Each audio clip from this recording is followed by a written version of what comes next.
So today I am going to show you the power of this technology. It's called Theraphi. This technology helps the body to heal and to become more well. So what happens, we have a Tesla coil underneath the table in the black box. When we turn the amplifier on, the electricity comes into the Tesla coil, which are hooked up to these two tubes, which have noble plasma gases in them. When the two tubes are facing each other, it creates a scalar wave implosion over top of the table. It kind of looks like an infinity loop.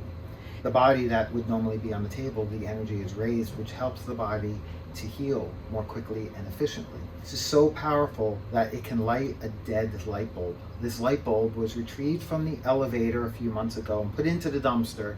And when we heard about this, we went and we got it out of the dumpster. And so I'm going to demonstrate to you, when this is plugged in the light socket up above, it does not work. But in the scalar wave field, it does. So take a look at this.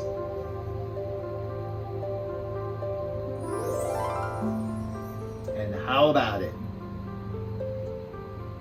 This is the power of the technology.